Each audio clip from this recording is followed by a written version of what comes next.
Guys, আপনারা দেখছেন Nusrat Sultana blog.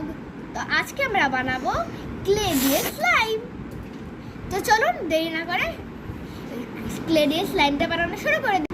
সবার প্রথমে আমরা একটা প্লেট নিব আর চামচ। এরপর আমরা এই ক্লেটাকে এটার ভিতরে ঢেলে দেব।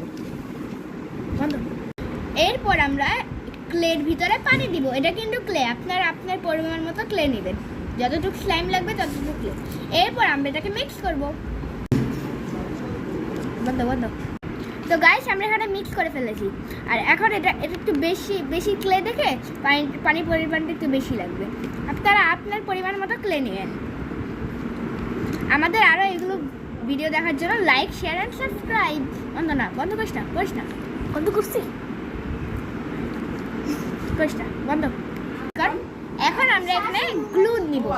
আপনারা যতটুকু পরিমাণ নেবেন পুরো এই চামচের 1 চামচ গ্লু ঢালবেন।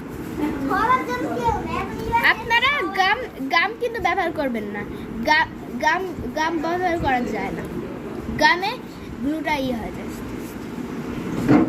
আমরা এখানে 1 চামচ গ্লু নিলাম। বন্ধ। তো আমরা গ্লু দিয়ে ভালো করে মিক্স করছি। তো এখন আমরা ঢালবো অ্যাক্টিভেটর, হোমমেড অ্যাক্টিভেটর, যেটা আমরা আমাদের নিজের হাতে বানিয়েছি। আপনারা এই অ্যাক্টিভেটরটা বানানোর রেসিপি দেখার জন্য লাইক, শেয়ার, সাবস্ক্রাইব করুন। আর হচ্ছে শেয়ার করে আমাদের পাশে থাকুন। আর এই অ্যাক্টিভেটরটা আমরা 2 ফোঁটা ঢালবো।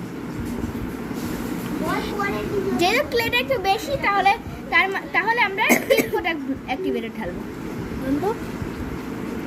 বন্ধ করিস না। তো আপনারা দেখতেই পাচ্ছেন আমরা অ্যাক্টিভেটর ঢালার সাথে সাথে কিন্তু এটা কাজ করা শুরু করছে। বন্ধ করিস না, নাহলে মনে করবো কি বন্ধ করে এটার ভিতরে অন্য কিছু ঢেলে দিচ্ছে।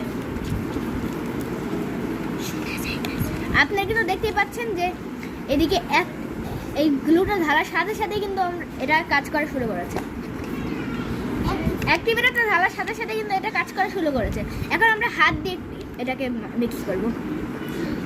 আর যেহেতু এটা অনেক আঠা হয়ে যাচ্ছে, তার মানে আমরা আরেক ফোঁটা অ্যাক্টিভেটর ইউজ করব। বন্ধ করে দিই না। তো গাইস, এইখানে দেখতেই পাচ্ছেন আমরা স্লাইমটা কিন্তু রেডি হয়ে গিয়েছে। Bye bye. শব্দ আসতেছে এখান থেকে, সুন্দর না? আজকে পর্যন্ত এই পর্যন্ত রেখে দিলাম। আল্লাহ হাফেজ। তো বাই বাই, আসসালামু আলাইকুম।